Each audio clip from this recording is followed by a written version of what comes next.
Laurent Roland Tonekes, bonjour. Maury Agua, bonjour. Amis téléspectateurs, amis internet, bonjour. C'est toujours un plaisir de vous retrouver sur ce plateau. Nous étions ensemble hier et nous y sommes encore aujourd'hui. Nous allons démarrer par Matin Libre. Hier, donc, ce n'est plus une information à vous apporter. Les partis de l'opposition ont donné de la voix. Ils ont organisé une conférence de presse, c'était au Champ d'Oiseaux. Ce matin, les journaux en ont parlé. Et puis, Matin Libre parle de l'opposition qui fait bloc et dit non. La FCBE entend s'associer aux démocrates pour les parrainages de 2026.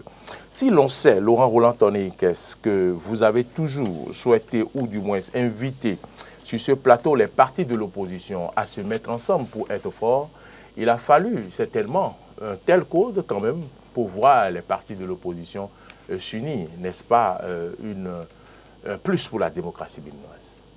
C'est une avancée notable que de voir les opposants se réunir aujourd'hui autour d'un idéal. Parce que ce n'est pas gagné d'avance de voir des acteurs politiques autour d'un idéal qui, en fait, dans une certaine mesure, qu'ils défendent dans une certaine mesure. Et donc aujourd'hui, quand on voit les acteurs politiques ensemble, vous allez voir à la même table Antoine Guédou, vous allez voir à la même table, quand vous appelez Nourenou Achadé, Apollinaire de NFN, autant de personnes, en tout cas, ces courants politiques. J'ai vu également François Adiou. Adiou du parti FCBE, justement. Oui. Et la seule formation politique peut-être qu'on n'a pas pu voir, c'est restaurer l'espoir qui continue d'être soit oiseau ou mammifère finalement. Ce parti est dans la résistance, donc... Oui, mais résistance, quand bien même on est dans la résistance, on a un courant, on est d'un côté quand même. De toute façon, vous ne saurez... C'est un parti qui est alors à l'extrême. Donc c'est notre Marine Le Pen de Bénin. Tout à fait, on peut le dire ici. Non, mais donc c'est peut-être notre Jean-Marie Le Pen. On peut le dire ici. Alors, parce que... Donc, pour dire que oui, c'est une bonne nouvelle que de les voir autour de la table, de la table, de discuter, de porter de même voix, de faire des dénonciations par rapport à ce code électoral qui a été voté. Ce n'est pas parce que c'est seulement les députés démocrates qui auront la chance de parrainer que les autres partis de l'opposition doivent se taire dans une certaine mesure. Ils doivent pouvoir parler d'une même voix parce que ce qui se dessine avec ce code, je ne vais plus aller dans les détails, je veux pas aller dans les détails, mais c'est qu'il y a que certaines formations de l'opposition qui se réclament de l'opposition mais qui ne veulent pas s'associer ou se fondre dans le parti des démocrates et risquent de disparaître purement et simplement. Et donc, il va falloir modifier certaines dispositions de ce code électoral pour permettre à ce que ces partis continuent d'exister dans une certaine mesure. Et c'est pareil pour la mouvance. Parce que tel que ça a été voté, ce code, les partis Renaissance nationale et Moël Bénin, s'ils ne donnent pas de la voix, c'est que les autres sont en train de se tailler en griffe la part du lion pour dire c'est nous qui existons et c'est nous qui allons continuer à exister. Et nous donnons carte blanche aux partis des démocrates de continuer à exister et les autres finalement.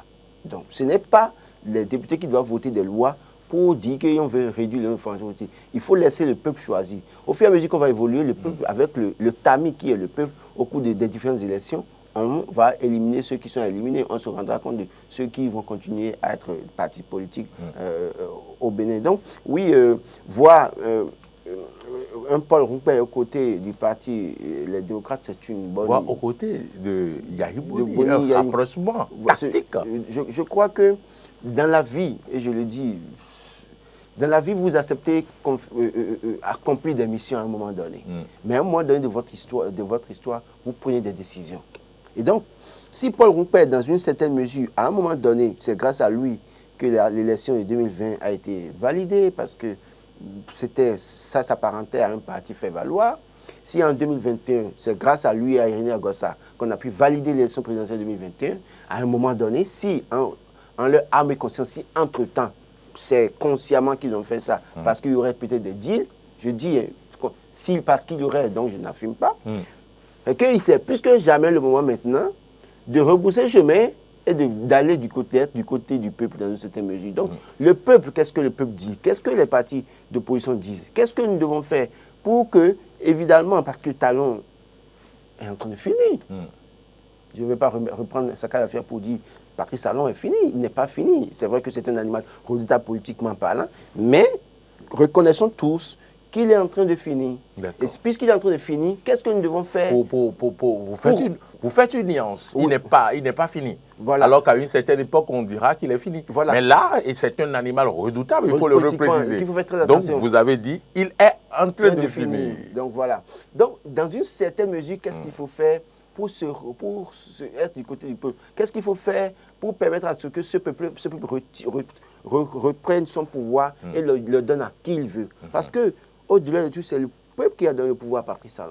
Et il va falloir que le peuple décide. Ce n'est pas les députés à l'Assemblée nationale qui vont décider à qui donner le pouvoir parce qu'on veut encadrer un certain nombre de choses. Donc, c'est une bonne chose. Et je veux croire qu'il y aura de la sincérité dans ce qu'ils font. Parce que là, c'est le véritable problème. C'est ça. Il ne s'agira pas de se retrouver autour d'une table au champ d'oiseaux pour faire une déclaration. Dans les faits et gestes, les gens doivent suffisamment donner de l'assurance et de la garantie au peuple béninois, donner de la sincérité dans ce qu'ils font avec les autres formations politiques. Il ne faut pas que d'autres s'érigent en acteurs politiques du bloc de l'opposition, mais des taupes. Parce que nous savons très bien que c'est possible avec ce qui se passe, en tout cas ce que nous connaissons. Ceux qui le savent quand même, ils le connaissent. Ils savent qu'il y aura des taupes certainement, qui vont certainement à un moment donné, à la seconde près, filer des informations de l'autre côté dans une certaine mesure. C'est pour ça que même les démocrates aussi doivent pouvoir faire attention, parce que ce n'est pas tout qu'il faut partager dans une certaine mesure. Parce qu'en partageant tout. Mais ce que je veux dire, c'est qu'il faut que ça se fasse dans la courtoisie. D'accord? Quand l'opposition va prendre la parole. Dans le respect mutuel. Dans le respect mutuel, mais aussi dans la préservation de la paix au Bénin. Il ne faut pas que les gens aient des propos incendiaires. Il ne faut pas que les gens aient des propos vatanguais pour mettre en péril notre paix chèrement acquise. Non. Travaillons à convaincre les citoyens. Travaillons à trouver des arguments justes pour intéresser les Béninois. C'est de ça qu'il est question. Il ne s'agit pas de s'attacher, parce que le problème de l'opposition, le plus souvent, vous voyez, ils se sont mis ensemble. Pourquoi? À cause du code électoral. Si la question du code électoral est réglée et que la Cour constitutionnelle rejette, par exemple, ce code électoral, et qu'après, on retourne à l'Assemblée nationale qu'ils ont satisfaction, quel sera le prochain combat? Ils doivent anticiper. Il faut que l'opposition comprenne que le débat aujourd'hui, ce n'est plus s'accrocher à une situation donnée et de commencer par attaquer.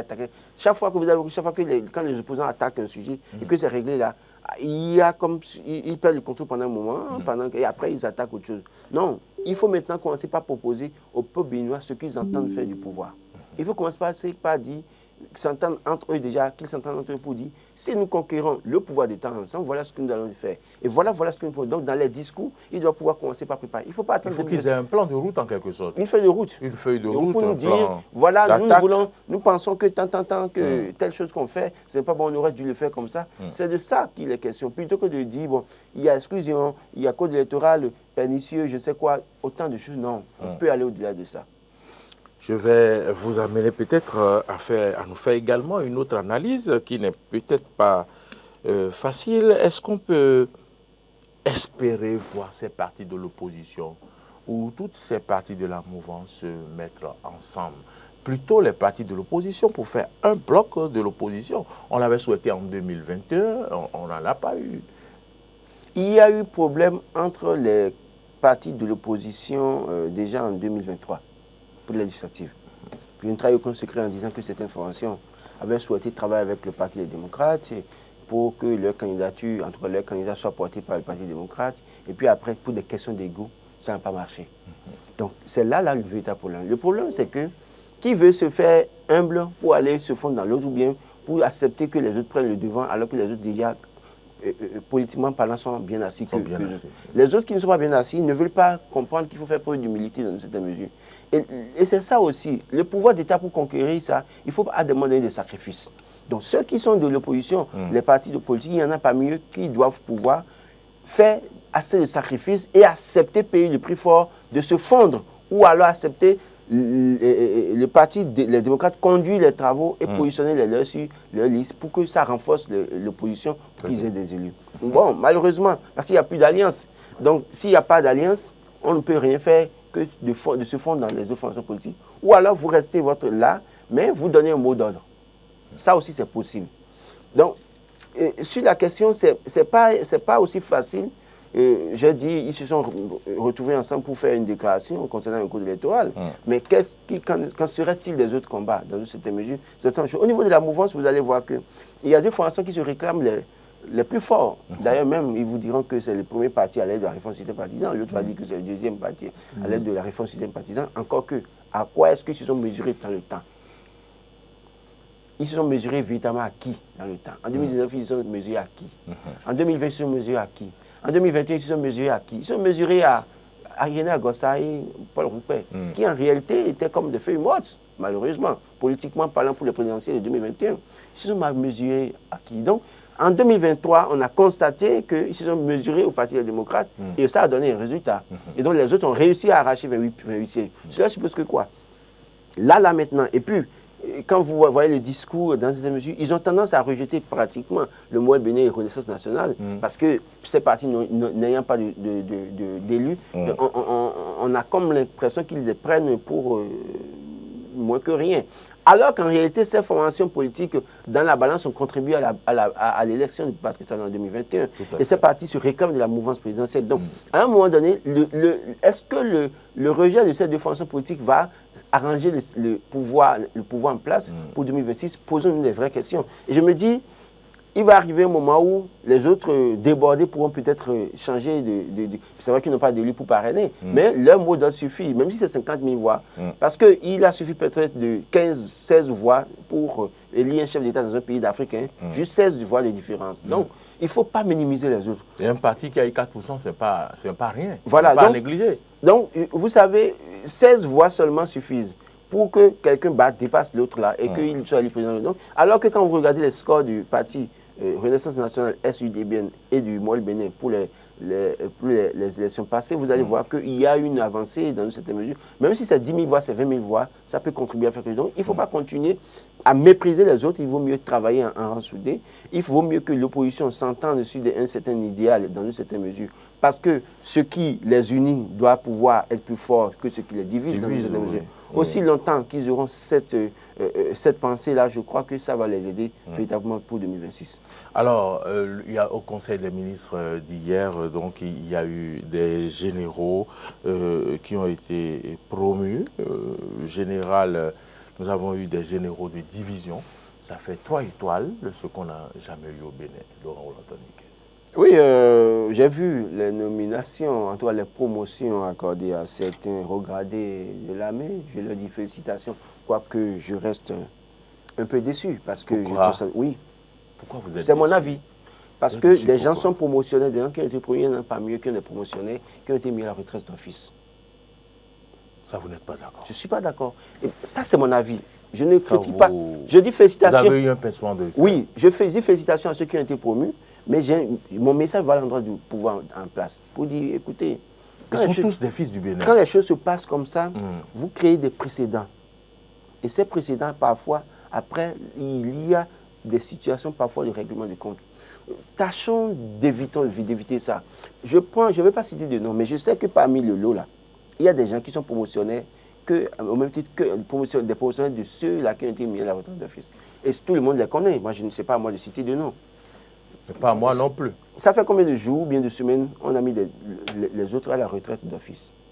Ça fait combien de jours maintenant déjà on fait la promotion des autres? Et juste après, il y a eu d'abord des nominations, des gens sont passés au tableau, ils sont passés d'abord contrôleur général, et après, maintenant promus généraux. Oui, donc moi je pense que bon, le pouvoir en place fait ce qui lui semble bon, mais je crois qu'il faut que nous puissions faire attention parfois pour ne pas créer des précédents, pour ne pas créer des mécontents.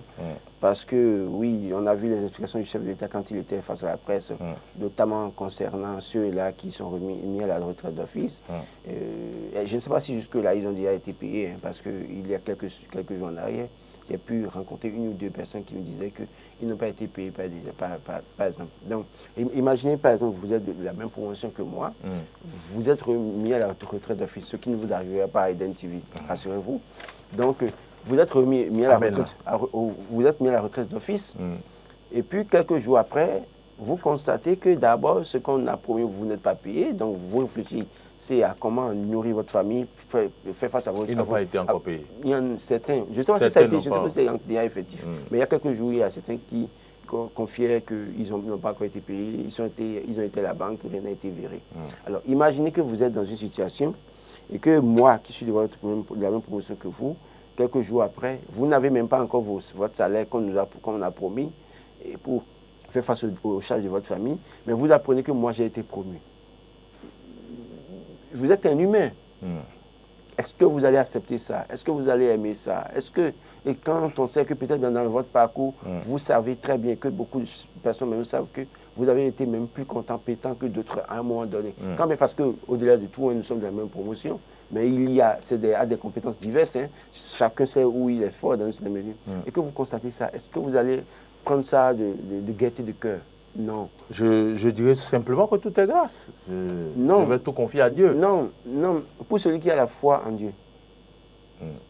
Pour celui qui a la foi en Dieu et qui compte sur Dieu. D'accord? Moi, si c'est quelque chose comme ça m'arrive, vous connaissez bien ma position. Moi, je m'en fous de tout ça. C'est-à-dire que là où je suis, je l'ai toujours dit. Demain matin, on peut me dire, Laurent ne vient pas à Eden TV. Je prendrai ça sportivement, je continue autre chose. Mais pour quelqu'un qui n'a pas la foi en Dieu, qui n'a pas son assurance en Dieu, vous imaginez le choc que ça peut créer.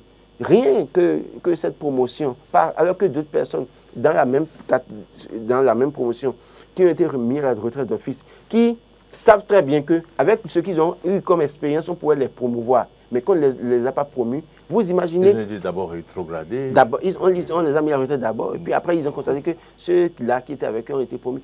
Ça va créer des chocs. Il y a des gens qui, malheureusement, que Dieu les en épargne. Il n'y en a pas mieux. Je vous assure que si on ne les encadre pas bien, ils ne vont pas durer avant de mourir. D'ici 1 an, 2 ans, vous allez voir problème de tension, problème de céphalée à longueur de journée, des trucs comme ça. Et ça va les emporter parce qu'ils n'ont pas supporté ces chocs-là. Bon, moi, ce n'est pas... Si des gens ont eu la chance d'être promus, félicitations à eux, mais je demande au gouvernement de revoir un peu sa copie en la matière. Le gouvernement a ressuscité donc ce projet de contournement Nord-Cotonou. On a pensé que ce projet a été déjà abandonné. On constate que maintenant... Oui, le contournement Nord-Cotonou-Konoko, comme il l'a dit, il l'appelle, je crois que c'est très important de le réaliser. On nous a annoncé ça. Moi, je me rappelle que il y a quelques années, j'avais réalisé le reportage sur Glodibé, et notre confrère de la télévision nationale, Ozia Sounouvo, avait réalisé le reportage sur Konoko, contournement Nord-Cotonou. Et puis après, il y a à peine 2 semaines, un compatriote, je ne sais pas, il est allé retrouver les vidéos coupées, les séquences coupées, avec un commentaire d'un compatriote. Il m'envoie ça un beau matin. Je me lève, je vois... C'est Osias qui vous envoie? Non, le compatriote.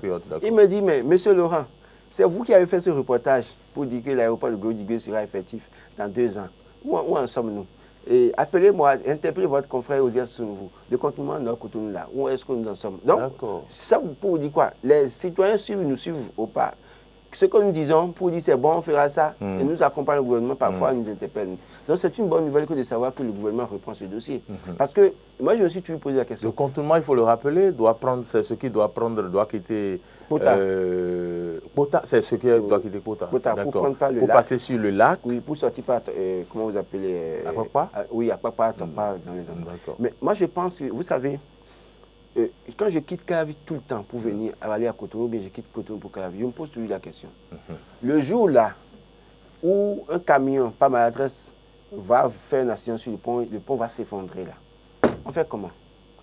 Ceux qui habitent Calavi vont dormir à Cotonou? Non, il va falloir continuer par... C'est vrai que... on peut pas rêver. Mais c'est beaucoup de choses. Heureusement que ces voies ont été réalisées. Oui, mais au-delà de tout, c'est une perte de temps énorme dans cette mesure. Donc on ne saurait continuer avec une seule voie principale qui rentre dans une commune aussi facilement depuis des années. Effectivement. Et je crois que c'est M. Danjine qui disait que c'est un pont flottant. C'est pour ça que, heureusement, ça dure dans le temps. C'est un pont flottant. Donc, c'est pour ça que parfois on a comme l'impression qu'il y a affaissement, à un certain niveau, les gens crient non. Il suffit juste d'arranger. Mais au-delà de tout ça, qu'est-ce qu'il faut faire pour que dans le temps, nous n'ayons pas ces problèmes? Si, par exemple, même, parce qu'il y a de l'autre côté aussi, il y a des ponts. Mais je pense sincèrement que si on peut réaliser ce contournement, ça va beaucoup nous aider. Parce que quand vous voulez aller à Akpakpa, vous ne prenez pas le lac et directement vous tombez dans Tokpa ou autre. Alors que de l'autre côté, vous devez vous traversez toute la ville de Cotonou. Je pense que c'est une bonne chose. Donc, vivement que le gouvernement... c'est les études qui ont été relancées, ce n'est pas encore que les travaux. Hein. Parce que les travaux, il va falloir faire les études d'abord, refaire les études, il faut maintenant aller chercher le financement, tout cela. Vivement que le gouvernement trouve les financements pour faire ça, ça va beaucoup plus nous aider. Et je crois que ce truc, c'est pas parti pour 2026. Bon, sauf que... Et l'aéroport de Glodjibé. Silence radio, plus de financement. On avait appris que quand même c'était un projet très avancé. Et finalement... Mais je constate quand même qu'il y a eu beaucoup de chantiers en même temps. C'est comme si tout le pays est en chantier. Il y a plus de 300 km de voies qui seront réalisées également au thème du conseil de ministre d'hier. C'est une bonne chose. Je crois que pour l'aéroport de Glodjibé, vous faites bien de poser la question. Si le gouvernement a des problèmes à ce niveau, je ne sais pas ce qui a bloqué à un moment donné. Silence radio, le ministre des Finances avait dit qu'on aurait ça, le ministre du cadre de vie avait annoncé. Mais je voudrais leur donner une information. Peut-être, M. Dandino est encore en vie, Jérôme Dandino. Son mémoire de soutenance, quand il a fait étudier hors du Bénin, portait sur l'aéroport de Glodjibé. Ah, d'accord. Et donc, voilà quelqu'un qui a travaillé sur l'aéroport de Glodjibé, comment réaliser l'aéroport, avec un certain nombre de choses, qui peuvent peut-être solliciter aussi dans les études, pour écouter, pour voir ce que lui avait prévu. Comment améliorer ça. Parce que si vous venez et que vous ne vous rendez pas compte, vous ne cherchez pas à voir peut-être l'existant, que vous voulez aller tout de go, parfois vous pouvez avoir des obstacles sur votre chemin. S'il y a des gens qui ont fait ce travail, et que vous connaissez, peut-être qu'ils ne savaient pas qu'il a fait ce travail, et n'oubliez pas que quand même il a été responsable de l'aéroport de Cardinal, autrefois l'aéroport international du Bénin. À la SECNA, vous l'avez dit? Oui, non, il a travaillé à la SECNA, mais il avait été chef service ou bien directeur des opérations de l'aéroport international de Cotonou. Et il nous suit peut-être en ce moment. Lui, il a fait un travail sur l'aéroport de Glodjibé. J'ai été surpris de l'entendre me le dire. Et on me dit, mais mon mémoire portait sur l'aéroport de Glodjibé. Et ça, c'est dans les années 80. Vous imaginez, 70-80. Parce qu'il y avait même la nomination de l'autorité de Glodjibé, vous vous rappelez, à la personne de professeur au cours Christophe. Voilà, donc pour vous dire que quoi, il y a déjà un existant. Il faut peut-être qu'il se rapproche de ce monsieur pour l'écouter, pour voir dans quelle mesure lui peut faire. Étant donné que c'est quelqu'un qui a travaillé à la SECNA, parce qu'il a fini administrateur général, je crois, de la SECNA, il connaît certainement les rouages, il a certainement des contacts. Dans une certaine mesure, peut-être qu'ils peuvent le solliciter, ils peuvent leur donner des pistes. Je sais qu'il n'attend rien d'eux, je sais vous savez très bien qu'il n'est accroché à rien parce que tout au moins il a montré la preuve qu'on peut démissionner en étant fonctionnaire bien payé, on peut démissionner. Il l'a fait au moins 2 fois dans ce pays, tout le monde le sait. Donc moi je crois qu'il faut aller vers lui. J'interpelle le ministre du cadre de vie, le ministre des Finances, le chef de l'État également. Appelez Jérôme Dandino, monsieur de Jérôme Dandino, il est encore là. Il peut vous donner des éléments pour que l'aéroport soit réalisé. Parce qu'on a dégagé les gens. On a fait autant de choses. La zone industrielle de Glodjibé est là, par exemple. Donc, si on fait l'aéroport là, c'est une bonne chose parce que l'aéroport sera déjà à côté, non loin de la zone industrielle. Les opérateurs, les investisseurs, quand ils vont venir, ils n'auront pas de difficulté à aller directement dans leur entreprise. On peut viabiliser la zone autrement pour que ce soit une zone résidentielle de l'autre côté de la voie vers Z, autre. C'est autant de choses qu'on peut faire dans cette zone-là pour développer l'as Abomey-Calavi à Lada ou Abomey. Et ce qui est dangereux est que parfois, quand on chasse les populations sont encore tentées de revenir. Oui, c'est des terres cultivables, donc dans une certaine mesure, vous chassez les gens, d'accord, mais quand vous prenez... Moi, la dernière fois, en allant à Tori, j'ai pris part, au niveau de Glodjibé, il y a une voie, après le marché, la route qui sort par Tori, j'ai été là, j'ai essayé de sillonner un peu la zone. J'ai vu que, oui, les gens ont mis la voie qui passe par Ouiga, non? Ça non, pas Ouiga. Non, vous prenez au niveau de... Après, juste après le marché, il y a une voie là qui rentre, vous rentrez par là. J'ai vu que dans la zone, les gens ont repris l'agriculture, manioc, maïs, ananas, etc. La nature a horreur du vide. Oui, mais on ne peut pas empêcher les gens de faire ça parce qu'au moins ça leur donne à manger et à vendre et à vivre dans une certaine mesure. Donc, oui, aussi longtemps qu'on ne va pas commencer, il ne faut pas que les gens aillent traquer les problèmes. Vous dites, vous ne pouvez pas faire que non, il faut les laisser d'abord. Et dès lors qu'on va vouloir réaliser l'aéroport, qu'on informe les gens peut-être 6 mois à l'avance pour que les gens aient le temps de récolter, de moissonner ce qu'ils ont mis en terre. Il ne faut pas qu'on aille là-bas chasser les gens et tout détruire. Non, ça ne va pas faire sérieux du tout. Un dernier sujet, les 4 vérités nous parlent du retrait du Mali, du Niger, du Burkina Faso, de l'organisation l'organisation sous-régionale, DSK, par les conséquences et opportunités de l'AES face à la CEDEAO. Oui, je crois qu'hier, je suivais Moussadek Bali, qui est le président du conseil du patronat malien, et Moussadek Bali, qui est d'ailleurs le PDG du groupe Azalaï. tout ce qui est Azalaï Hotel en Afrique de l'Ouest. C'est lui qui en est le patron. J'ai vu Azalaï au Sénégal également. Voilà, oui, donc tout récemment même, ils ont ouvert un hôtel, un grand hôtel encore au Sénégal, tout récemment. Ah, d'accord. Autre que ce qu'ils avaient. Ce qu'ils avaient, d'accord. Donc, j'ai vu au Burkina Faso également. Oui, c'est pratiquement dans tous les pays de la sous-région. C'est un Malien. Alors, quand je suivais Moussadegh Bali hier, j'ai compris clairement que, oui, il a exposé les avantages de l'AES et il a ici clairement dit la sortie de ces trois pays, Niger, Burkina Faso et Mali, ne rendra pas pour autant service à la CEDEAO. Autant la CEDEAO va en souffrir, autant les trois pays aussi vont en souffrir. Donc, il va falloir, il lui souhaite que la CEDEAO, en tout cas, soit dans une certaine mesure, en tout cas, unis, les pays de la CEDEAO soient unis. Et il a parlé de l'intégration, bien évidemment, sous-régionale, et que ça ne pose pas de problème. Mais il a rappelé également quand même que c'est à partir des années 99 que, avec les amendements au niveau des tests de la CEDEAO, les gens ont commencé à mettre de la politique. Parce qu'au départ, la CEDEAO était beaucoup plus pour l'intégration africaine.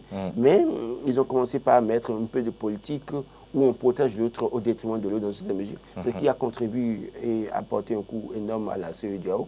Ils souhaitent clairement que les gens travaillent à revoir la copie dans une certaine mesure.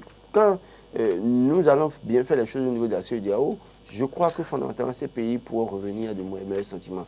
Autrement, parce que aujourd'hui, la CEDEAO d'aujourd'hui, on a comme l'impression que la CEDEAO d'aujourd'hui est à la solde des puissances étrangères qui dictent leurs lois quand il y a un problème, à cause de leurs intérêts, s'imposent et des chefs d'État de la sous-région, malheureusement, deviennent leurs valets.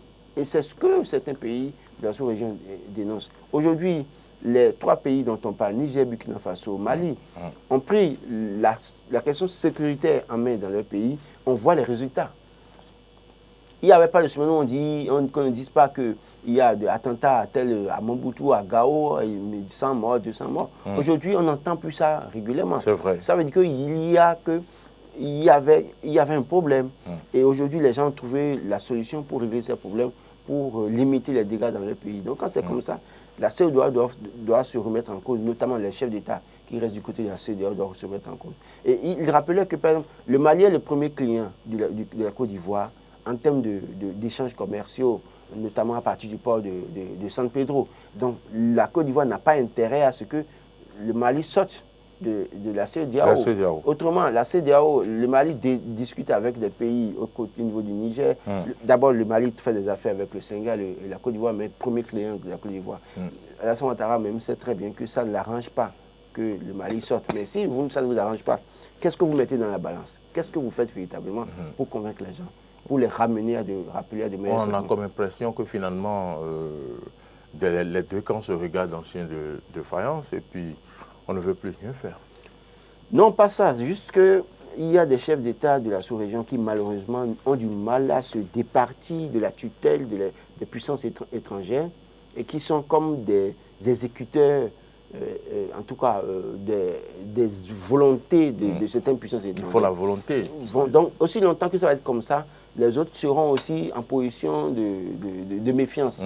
Il va falloir réfléchir à trouver le juste milieu pour convaincre les uns les autres. Quid de l'ouverture de la frontière par le Niger? C'est toujours le statu quo. Je crois qu'on en a parlé, je disais qu'on allait vérifier, ce n'est pas ouvert jusque-là. C'est pas ouvert. C'est pas ouvert, la frontière n'est pas ouverte. Le côté, en tout cas les Nigériens sont encore campés sur leur position. Ferme sur leur position. J'insiste là-dessus. La dernière fois j'étais face à une tête couronnée qui me faisait comprendre qu'ils ont formé une délégation en tant que tête couronnée pour aller au Niger, pour aller rencontrer les autorités nigériennes. Je crois que c'est une bonne nouvelle. Je ne sais pas s'ils sont déjà partis, ça fait déjà 2 semaines qu'on en a parlé. Je ne sais pas s'ils sont déjà partis. Mais comme je l'ai dit, j'insiste, tête couronnée, acteur de la société civile, leader religieux. Il faut que c'est ceux-là qui peuvent régler le problème.